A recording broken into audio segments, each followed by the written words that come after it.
Hello everyone, welcome to another video with Cass on the Maizuma channel. So guys, in today's video I'm going to do the tutorial for the dice game display. So this dice was built a couple of weeks ago or maybe a month ago on Hermitcraft by DocM77 and he told people I would do the tutorial and it took me a little while, but now I finally had time to do this.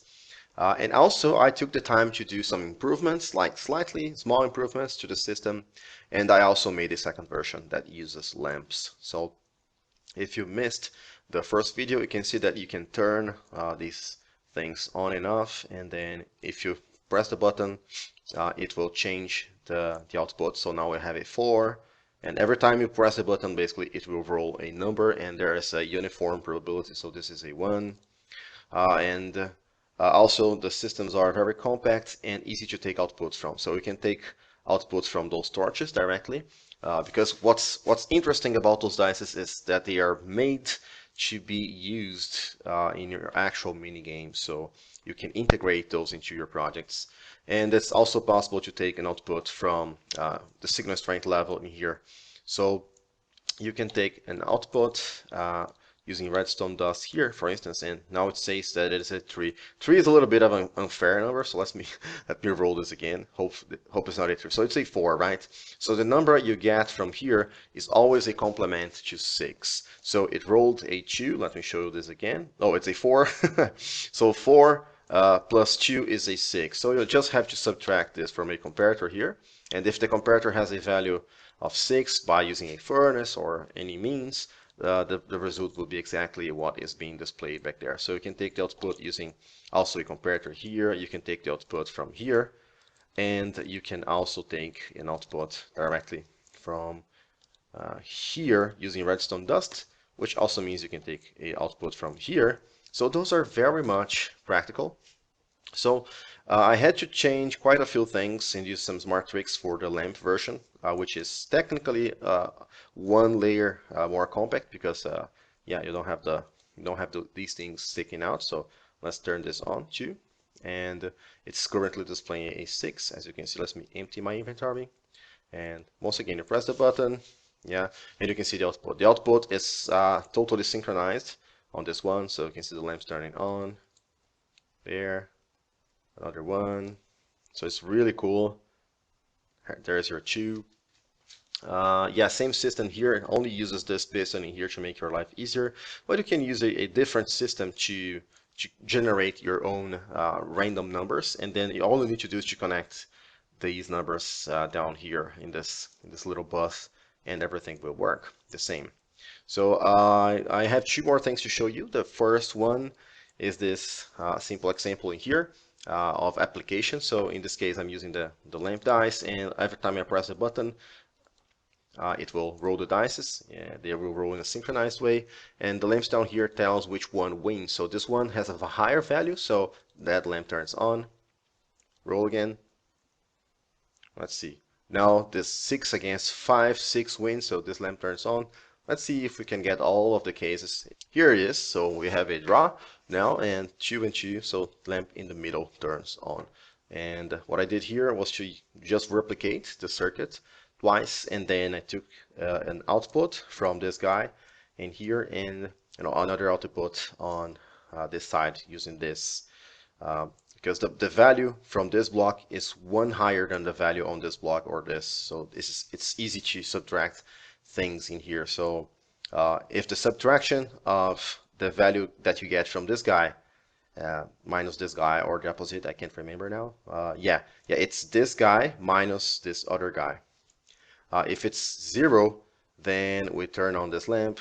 If it's a 1, we turn on the lamp on this side. And if it's greater than 1, we turn on the lamp on this opposite side in here. And this is basically how the entire system goes. So it's really easy to make your mini games using this thing. And then you can hook this up to a payment system and a rewarding system, and then there you have your game. Okay, Bryce. I also have something really nerdy to show you guys, but I don't think everyone is going to be interested.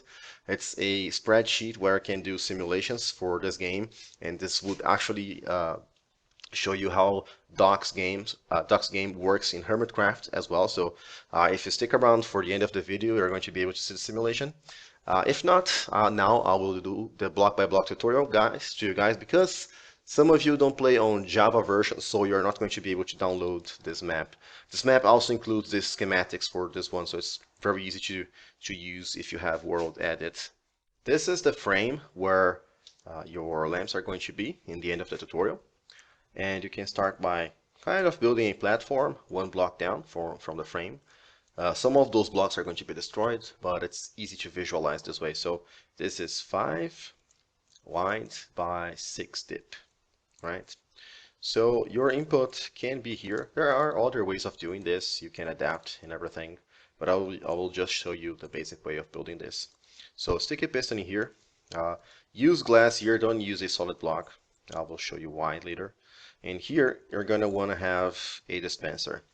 So the contents of the dispenser are going to be shulker boxes. The names are a little bit confusing because I created those boxes in Minecraft 1.13 for compatibility, and of course they don't work very well in Minecraft 1.12. But the trick here is that each shulker box outputs a different signal strength value because of their content. So this one will output a signal strength of level 1, level 2, 3, 4, 5, and of course 6. The contents of the boxes, if you want to pause the video, you can configure them in whatever way you want, with cheap items if you want. But those are the contents of mine. This is what I use.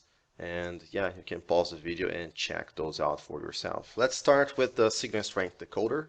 So start by placing 2 hoppers in the direction of the dispenser. It powered because it was powered, but it was kind of budded. So those are the directions, and you can break those blocks and place the other hoppers in this direction. Okay, here you want to have a comparator, and then run a signal strength line like this, and do blocks like so. So this is how it's going to be for now. And here you also add more wire and another comparator, but this one needs to be on subtraction mode, and this block's optional, and it's just to place a furnace on top of it. And yeah, this is a little bit weird. But the contents of the furnace are just 2 wooden swords. Anything you need to have this be signal strength level 10 should work. So you can just block the signal off using solid blocks on this side. And here on this other side, you can place a comparator here and 5 repeaters. So 1, 2, 3, 4, 5, right? So those are going to connect to a torch tower. And this torch tower is going to be, I think, 3 high. Let's see. So more torches in here. And this should be the last line. So yeah, this should be easy enough. Alright, let's do some actual encoding. So first, you can get rid of this layer in here, so you can get more space for your own redstone. And yeah, there's a short side right next to the torches and the larger side. So let's start with the short side, which is a lot easier. So yeah, just place 3 lines in here, and we will modify those as necessary. So here, at the bottom, you place 3 pieces of redstone dust, repeater on 3 ticks, solid block, repeater on 2 ticks, and another solid block. This will bud this piston sometimes, but it doesn't matter at all. The system won't fail. And here and in the middle, all you need to power is all you need to do is to take a signal from the torch at the back. So you place 1 repeater here, block, 2 more repeaters, block, and then a torch in the end. You don't need this block, you also don't need this block. And finally here you have redstone dust on top of everything except for the block in front of the first torch. And then repeater on 3 ticks and another solid block like this. So yeah, this is this entire side done. Alright, let's do the middle section. So this should be easy enough. Just place 5 torches in here. So torches everywhere except for this first line. And solid blocks. 5 more torches. I think those are all solid blocks. In here, you place 2 torches and then solid block, one torch, and two solid blocks, just like so. Here on top we have solids on top of all of the torches. One tick, three ticks, and then you want to place another piece of redstone dust here, and your redstone dust in there. So this is the final configuration. Before we proceed, I forgot to mention something very important. You want to have some blocks in here. I like to use glass so that your shulker boxes will never lay on top of these blocks or somewhere else. So yeah, place those two blocks, and now you can have a solid block here and a hook. You can also use a button. Those are here just to redirect redstone dust. The same goes for this one, so you need to redirect this redstone dust, otherwise it will power more than one lamp. And here should be pretty easy as well. This redstone dust, as you can see, is going to be redirected, and then you need a repeater on 3 ticks in here. And on top of this, just place redstone dust all around. So now starts the more complicated part. So on top here is you place 3 pieces of redstone dust, and torch goes in there, and a repeater goes in here. And now here you have a comparator. You can place it on subtraction mode, but it doesn't really matter. So on top of this, you place a hopper. It doesn't matter where it faces, you can just place it like this, but I like to face hoppers where they're supposed to act on. And inside the hopper, you need to place one fern. The fern is kind of what makes everything work in here. So if you try other items, well, it's your at your own risk. Okay, so here we place a comparator. This comparator must be on comparison modes. I never say that in my videos. So make sure that this lamp is off.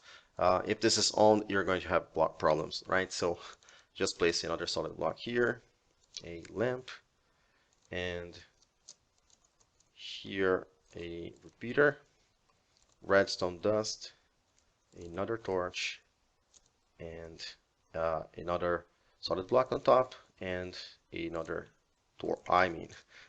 this is another solid block. So yeah, the side is a little bit more complicated, so I will check everything and make sure that we've done everything right. All right, just did a quick check and everything seems to be right. So now it's time to place your lamps and run your first test. So just fill this area in here with all the lamps that you want. So we already have a 3 in here. You can place a button in here, and then it's going to, yeah, now it rolled a 6. Yeah, if you want to see all the values, what you can do is you can place a lever in here and flick it, so it will get rid of the shulker box, and just count blocks in here like so. So this works because there's glass in here. If you don't have glass in here, get rid of this for testing purposes. So let's see. So you're supposed to get a 6 in here, right? So 7, 8, 9, 10, 11, 12, 13, 14, 15, right? Okay, so if you turn the lever now, it's a 6 back there. Here, a 5, a 4, 3, 2, and a 1.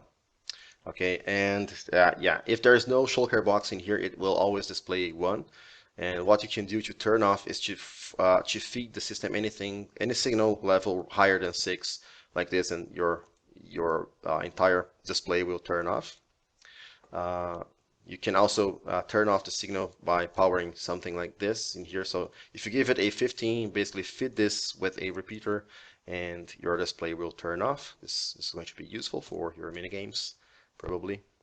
And this is all tested, so you can also have lamps all around here if you want, because otherwise the numbers will be like everything will be too small maybe. So in this case, like the logic is entirely inside this 5x5 area, but I added an extra layer of lamps in here just for the looks, so you might want to do that. But yeah, let's just take a final look at this before I show you the nerdy stuff and run a few simulations for the dice game. Yeah. So get rid of the lever, and every time you pulse this thing, you're gonna get a number, a different number. Might be the same number because, well, probabilities work as expected. So yeah, this can be operated using a 4-tick pulse is the safest thing to give this guy. So 4-tick pulses are probably the safest thing you can use in here. So let me get a redstone block in here, because it gives time for the shulker boxes to return through these hoppers back inside the dispenser. Yeah. All right, guys, let's do the simulations. This is a spreadsheet. Might look a little bit scary for some of you guys, but I promise you there's nothing too much about it. It's just for fun. Well, like nerd kind of fun. Okay, so I want you guys to completely ignore the gray stuff that you see on the right side of the screen. Let's focus on those two little tables in here. So if you watch Doc M77's episode where he builds the dice game, you know that there are two dice there, or two dices, whatever you want to call it. And if the one is for the house, another one's for the player. If the house rolls higher than the player, house wins. But also if there's a draw, the house also wins. So you can see that the red represents the house, and the light blue in here represents the player. So currently, if the house wins, it wins $1. In that case, it was 1 diamond block. Could as well be a 1 diamond, or 1 unit of something, right? And on a case of a draw, it's 0. It's not exactly how Doc did it. It's a simulation for a perfectly fair game. So in case of a draw, nobody wins anything. In case of Doc's game, so the house loses 2 diamonds, right? But every time the player interacts with the game, the player pays 1 diamond. So effectively, the house only loses one unit, one monetary unit. But in case of a draw, the house also wins 1. So by changing those values, you can see that things change now. So the expected value now is 0.17 units over time. So after like 10 games, the house is expected to have between 1 and 2 diamonds inside there. If you want to go like if you want to talk about diamond blocks, they're worth 9 diamonds. So I can place 9 in here, 9 in here, and -9 in here, so that you can see that on average, after 10 games, Doc's expected to get 15 diamonds in this case. And the house has an advantage of 16.67%, which is exactly the same chance of the game drawing in any case. And that's because over time, there's never a case where you earn 1.5 actually. So this is statistically called expected value, because sometimes you will win, sometimes you will lose, and it's always in values of 9 in this case here. So yeah, this is kind of the average. So let's make things more interesting, because changing those values may not give us everything that we want. Let me show you this, for instance. Let's try to make this a little bit more interesting for the player. So in this case, if the player wins, the player is going to earn 5 units. So the house loses 5. But then the house is going to earn 4 diamonds from the player. And in case of a draw, the player only pays half of it. So it's 2 diamonds, right? So if the house does that, so the house always takes 4 from you if you lose. If it's a draw, the house takes only 2, but if you win, you get 5. Over time, you can see that the house is going negative. The house is going to lose lots of money in this case, right? So the edge here takes into account the possibilities of winning, right? This is why it says that the probability is positive and not 0 or negative, something crazy, because it doesn't care about the values, the value that you win.